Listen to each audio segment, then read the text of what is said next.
Satu ya, saya lihat kayak bola mas. Bola tuh jalan sendiri. Dari jauh nih bola jalan. Tapi kita deketin kepala orang mas.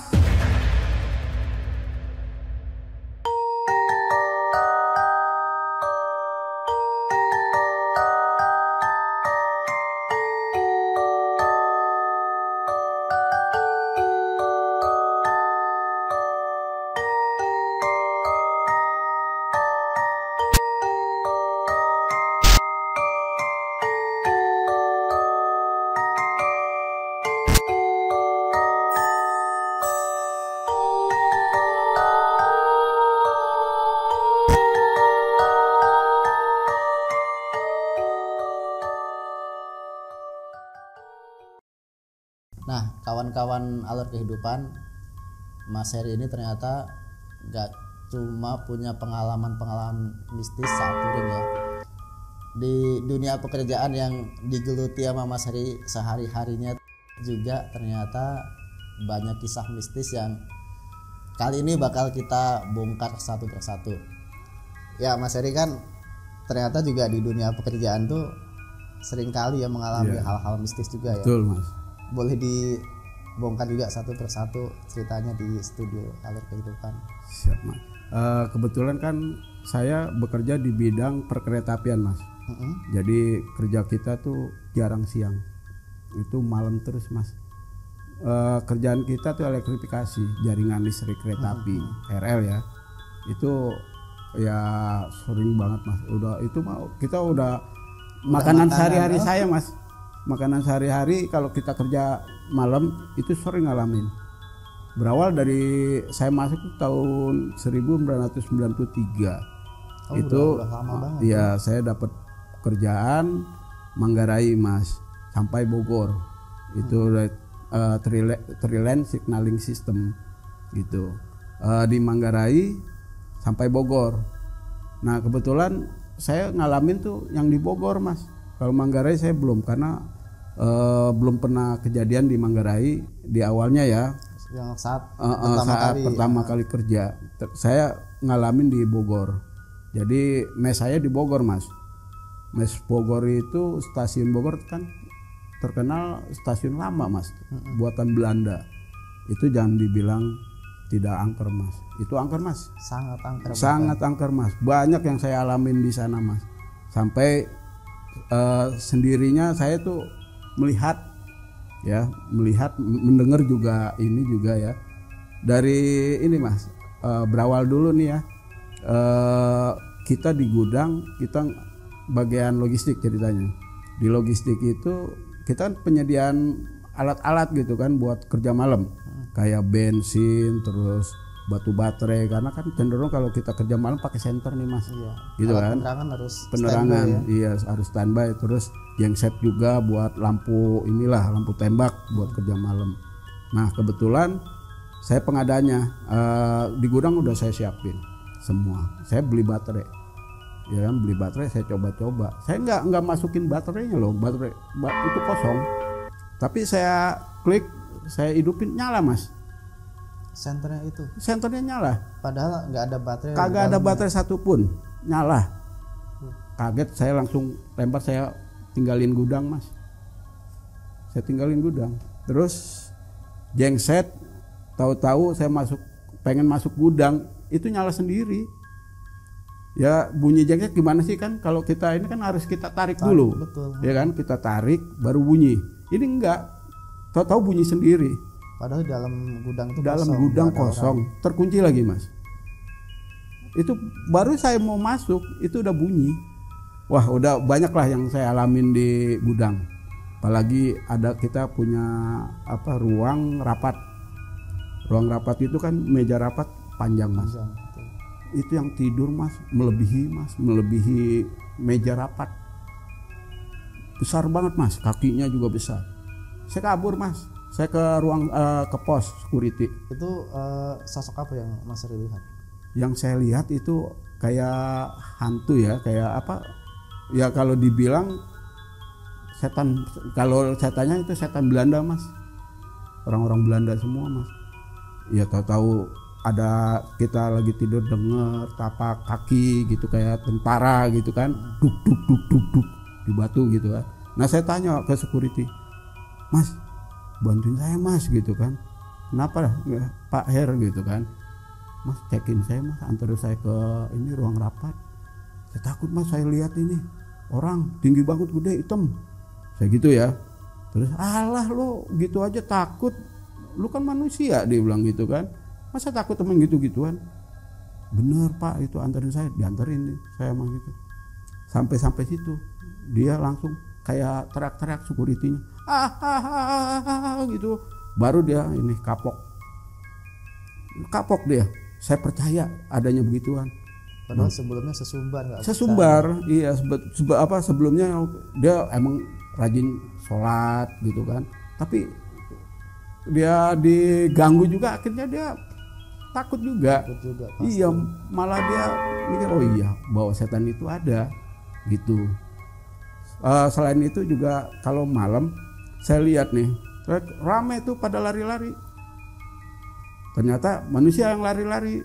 Saya lihat ke pos kan rel Mas. Itu kereta jalan sendiri Mas. Kereta itu jalan sendiri, tapi kondisinya kenapa Mas? Itu kan secara nalar ya. Saya kan kerja di listrik juga Mas. Di listrik saya tahu kalau kereta itu kan kalau nyala dalam kondisi on tegangan ya, arus listriknya nyala gitu kan, strobnya udah ada gitu. Malam itu off tegangan, kosong. Kenapa kok kereta bisa jalan? Kan secara logika kan kita nggak masuk akal. Nah itu mungkin saya juga udah tanya, wah biasalah di stasiun Bogor gitu kan.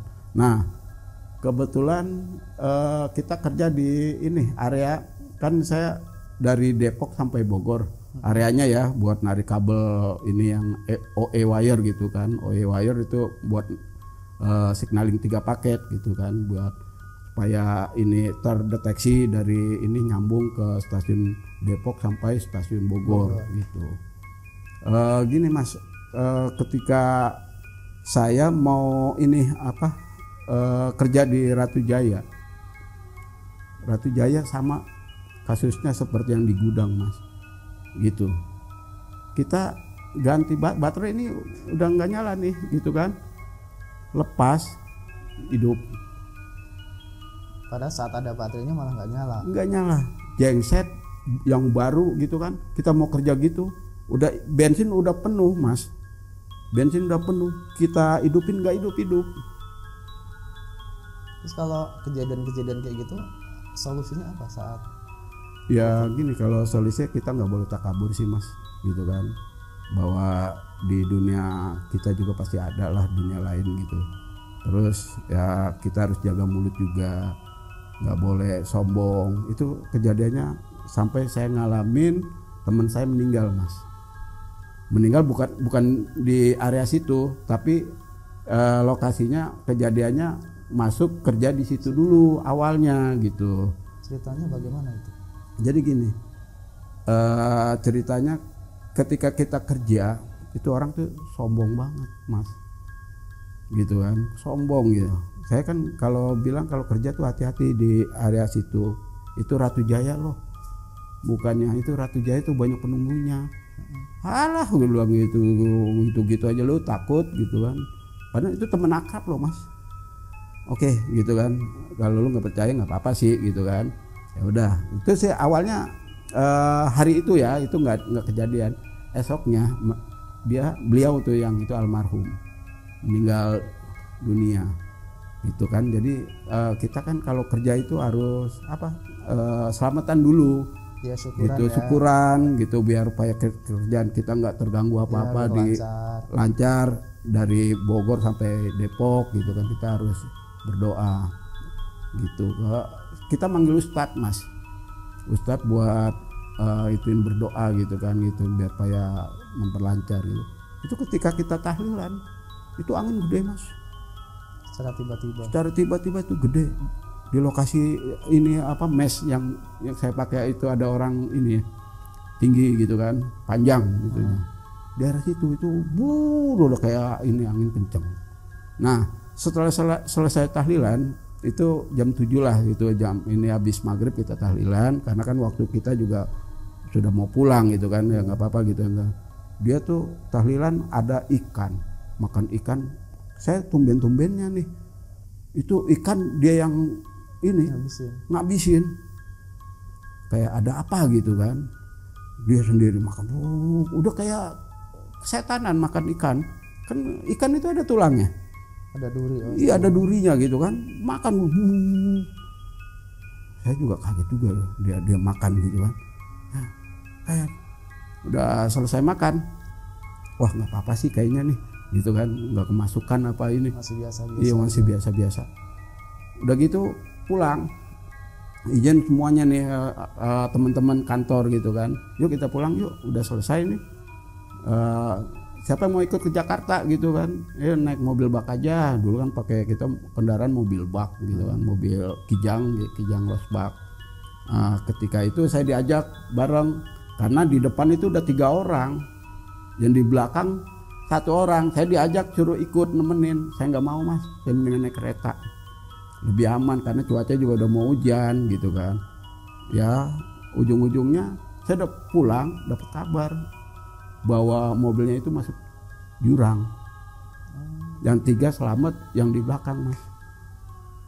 Yang di belakang itu ya iya, teman Mas Heri itu. Itu dia, itu ibaratnya teman akrab saya di gudang itu mas. Ya itu kejadian yang paling ini banget mas, sampai makan korban lah. Terus gini, setelah kita tuh kerja kan lintas Depok Bogor, kerja malam. Setelah kereta selesai itu jalur Depok Bogor, tahu gak mas, jembatan Citayam? Ya betul tahu. Jembatan Citayam itu kan ada ini apa, jembatan gantung, namanya jembatan gantung mas. Apa ini mas jembatan gantung mas? Orang-orang nyebut itu jembatan gantung, bukan Citayam ya, jembatan gantung. Saya pikir jembatan gantung apa? Nggak, ternyata saya tanya-tanya, itu bekas ada orang bunuh diri mas, gantung di situ di bawahnya. Jadilah sebutan jembatan gantung. Itu yang di Citayam mas.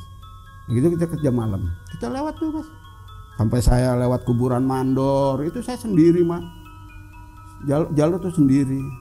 Sampai jembatan gantung tuh saya takut gitu kan.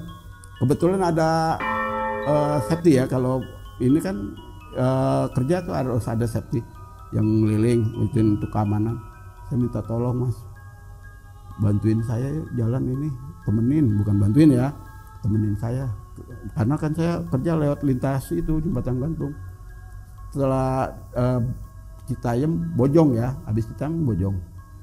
Nah di Bojong itu mas, kita mulai aktivitas.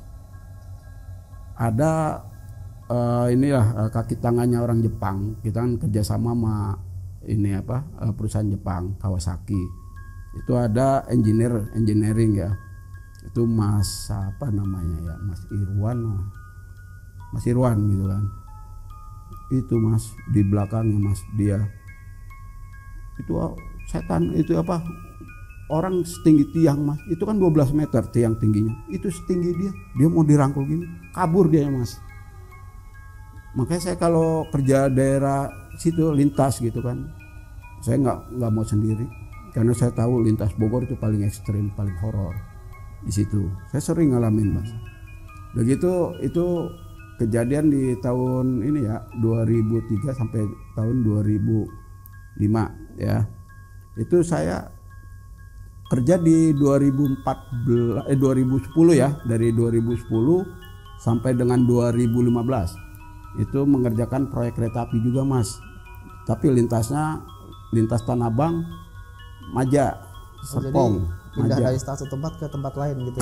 Iya, jadi saya dapat proyek dari Serpong Maja mas, lanjutan Tanah Abang Serpong Maja gitu kan, Maja Rangkas. Itu banyak mas, saya sering keganggu mas, hal-hal mistis mas. Pokoknya apalagi satu yang paling serem ya, paling inilah dibilang paling menakutkan itu daerah Ciater. Daerah Ciater itu kita lagi ini mas, mobilisasi tiang. Mobilisasi tiang itu tiga batang lah gitu pakai lori. Dalam keadaan di jalan relnya ya itu menurun. Kan kalau secara logika kalau menurun itu kan kita dorong masih lancar gitu. Betul. Kan. Ini stuck mas, berhenti kayak macet nih. Kenapa nih gitu kan? Periksa roda nggak kenapa-napa gitu kan, masih normal lah ibaratnya ya, masih remnya nggak gancet gitu kan. Terus semualah sampai lori. Ternyata ada temen lihat di depan. Di depan itu ada sosok kuntilanak mas. Itu di tiang, paling ujung tiang itu lagi gini-gini mas, ngangkang gitu. Itu pada kabur mas, ditinggalin mas tiangnya, kabur semuanya. Langsung kan rame-rame lagi. Itu yang ini cuma 5 mas, 5 orang. Terus kejadian juga di Parung Panjang, bukan kejadian mistis gitu, horor lah tempatnya gitu, di jembatan Parung Panjang. Itu ada di BH 1 berapa ya, BH 170 itu kan lagi dibangun mas. Itu kan dulu bentuknya jembatan lama, itu bikin baru jembatan beton. Relokasi jembatan beton. Itu di situ mas, jembatan itu banyak mas. Apa aja yang pernah dilihat sama Mas Heri? Satu ya, saya lihat kayak bola mas. Bola tuh jalan sendiri. Dilihat kepala orang gitu kan. Kalau kita lihat dari jauh nih bola jalan, tapi kita deketin kepala orang mas, tahu hilang gitu kan. Oh jadi begitu dideketin ternyata kepala orang dan langsung hilang begitu aja? Langsung hilang, itu kabur mas. Ya banyak di depan jembatan. Terus di itu jembatan sebelah kanan itu ada pohon bambu juga gitu kan. Pohon bambu itu cenderung kan banyakan ini mas, banyak penunggunya. Penunggunya mas, kuntilanak mas, itu ketawa gitu. Kalau saya kerja tuh lebih baik rame-rame ketimbang saya sendiri. Saya sih kalau kadang-kadang ya, saya kan sebagai pengawas cenderung kan kalau kita mengikuti pekerjaan kan bukan kita dulu gitu kan, anak-anak dulu gitu, baru kita datang telat kita ke tujuan gitu. Nah itu selama kita ke tujuan kita sendiri. Nah saya pernah ngalamin ngeliat kuntilanak, pocong ya gitu kan. Udah sering banget ya? Udah sering mas.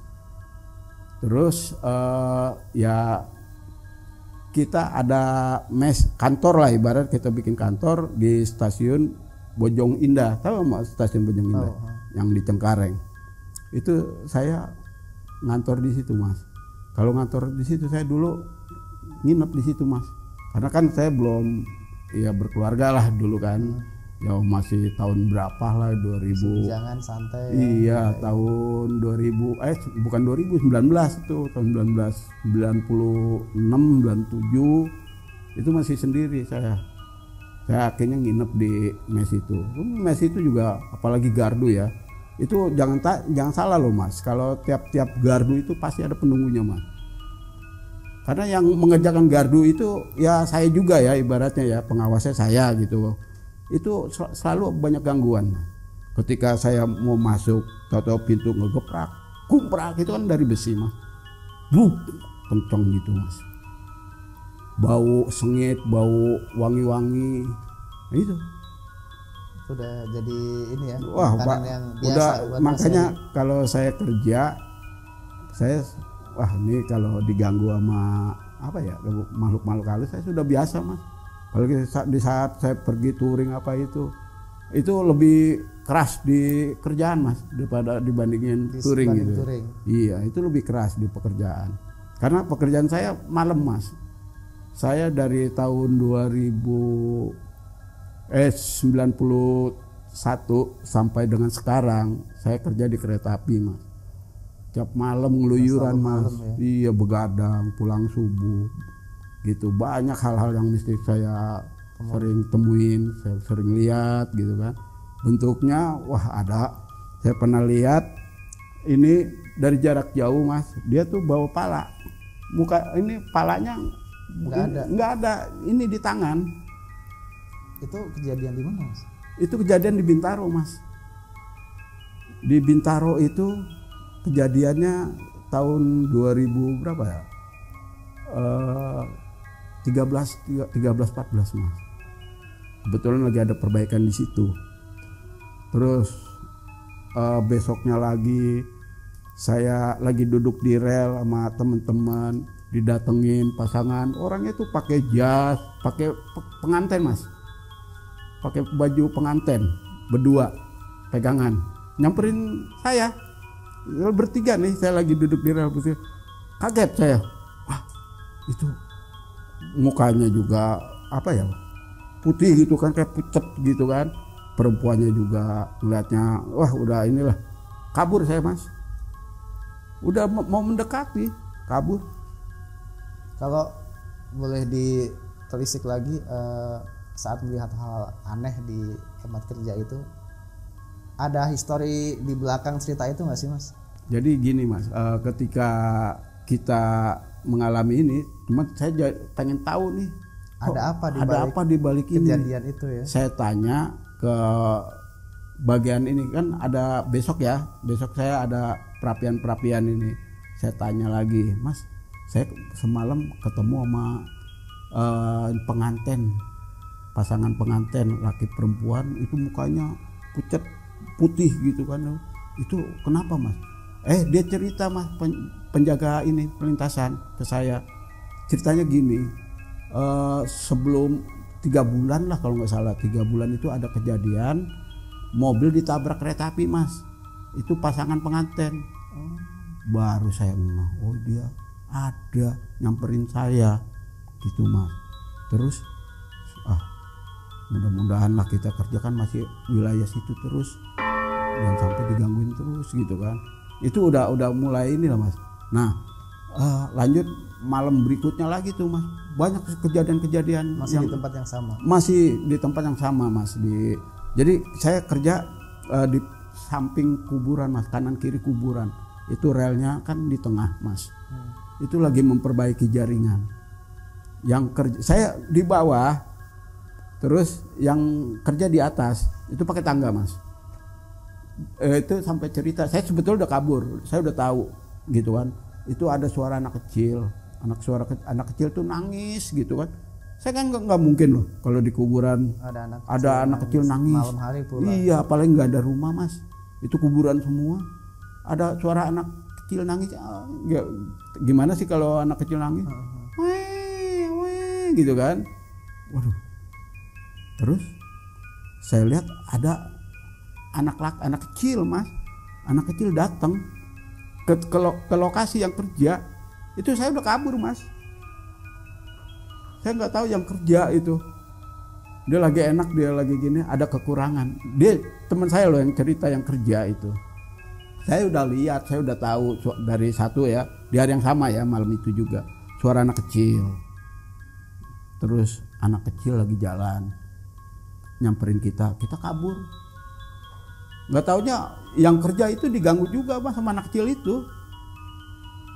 Jadi yang kerja kekurangan material di bawah, tolong bawain ke atas gitu kan. Ketika dia mau ngambil ini, dia kan kerja di atas, konsen lah gitu kan, konsen sama pekerjaan, dia lagi ngencengin apa, gimana alat yang material yang gue minta, lihat loh, anak kecil udah turun lari langsung kabur. Iya, di bawah udah nggak ada siapa-siapa, saya nggak ada, yang lainnya juga nggak ada, langsung nyamperin ke kita kan, tahu kan kendaraan diparkir di mana kan, dia nyamperin di situ. Lu kok pada ninggalin gua, dia bilang gitu. Lah gua kan ngelihat gitu kan, ngeliat anak kecil gitu pada ini semua, ngegangguin loh anak kecil, bocah yang gimana gitu kan. Itu setan gitu kan. Gua suara kayak anak bayi nangis gitu. Iya, gua minta alat, minta material, nggak taunya ngasih anak kecil, kan nggak logika gitu kan. Bukan si inilah si siapa gitu kan, ada temennya gitu yang dibawa, nggak ada, pada kabur. Udah kosong ternyata. Iya, udah kosong gitu Mas. Wah banyak loh. Terus saya ada jembatan Pondok Betung ya, itu ada jembatan kereta tuh di Pondok Betung. Itu saya lihat penjaga ini kereta itu yang selalu jalan tiap malam cek ini ya, cek kondisi baut apa ini bagian inilah dari kereta api. Dia jalan kucuk pas jembatan dia ada bola ditendang sama dia, balik lagi benjol mas sini mas. Saya sama teman-teman bawa dia gitu karena benjol apa itu mungkin dia jatuh apa gitu, saya bawa ke tempat yang aman. Saya kan di pos perlintasan kan dekat situ, saya ajak situ, saya minum. Nggak tanya besoknya mas dia sakit mas. Dan ternyata yang dilihat yang ditendang itu saat itu apa? Ya nggak tahu mas, itu bola atau batu ke sini mas. Dia cerita nendang bola, setelah sadar ya dia ada bola ditendang balik lagi ke batu gitu mas. Mas Ari, dari sekian banyak, udah pasti kan banyak banget nih dari banyak, tahun mas. 90-an sampai Iya, sekarang sampai kan sekarang gitu mas. mungkin udah nggak bisa diceritakan dalam satu waktu di sini. Kalau ya? bisa, kalau mas mau tahu saya ajak kerja malam. Wah, boleh juga itu. Lebih itu benar-benar real ya. real ceritanya mas. Oke, gitu. boleh suatu saat kapan-kapan pasti kita Iya ikut. kita ajak gitu, kontrol malam-malam. Boleh. Saya pernah saya pengen ini mas di Manggarai pengen bikin ini konten gitu kan. Saya jalan sendiri di Manggarai, apa sih penampakannya gitu kan. Wah, boleh tuh kita coba. Iya nanti kita bikin konten di sana. Nah kalau dari pengalaman Mas Ari sendiri, dari sekian banyak cerita yang ini, kalau yang baru-baru yang dialami Mas Ari apa nih yang pengalaman paling menakutkan, paling angker, paling mistis?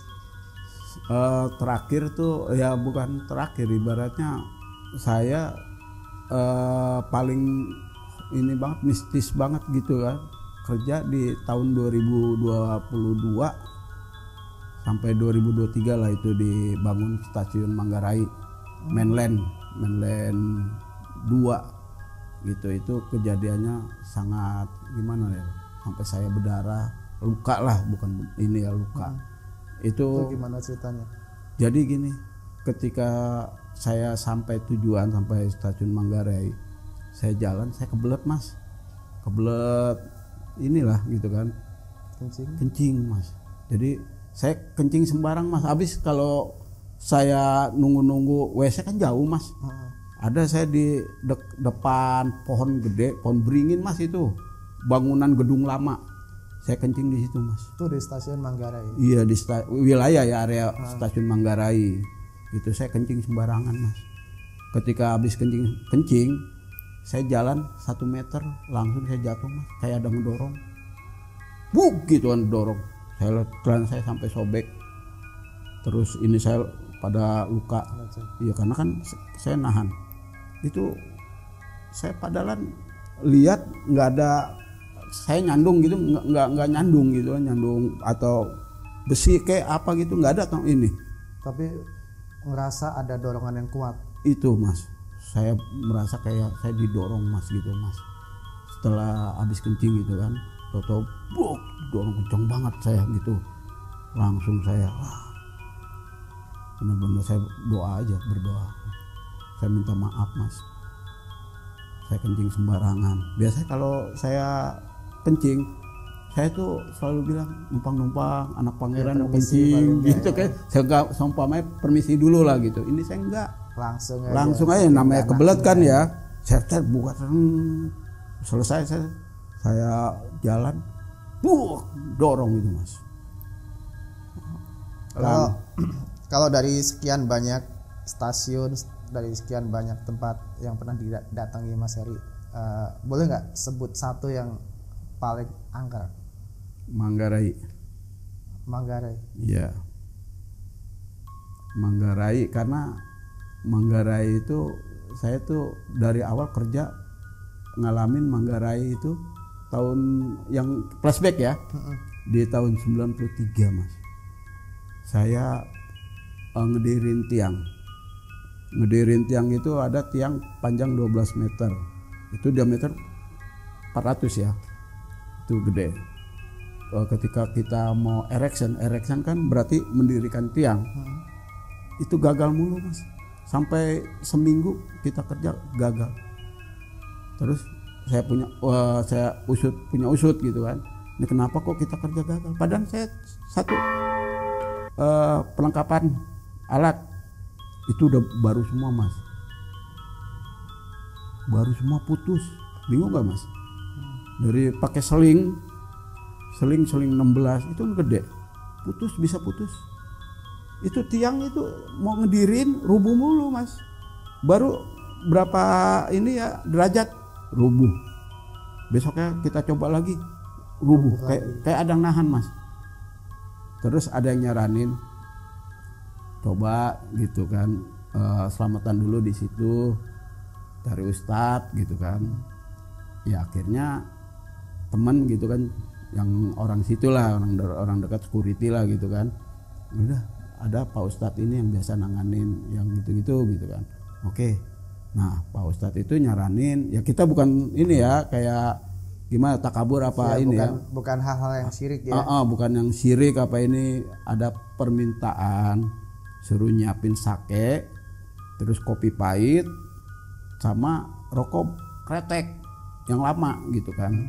Ya kita cari rokok jinggo gitu kan, rokok jinggo kita taruh di area kerja.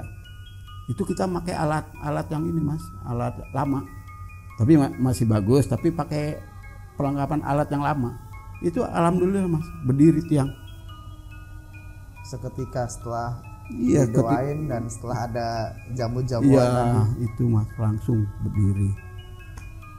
Makanya kita pikir, wah makhluk goib, kayaknya kita kerja nih selalu diganggu makhluk. Kita di area situ selalu diganggu mas.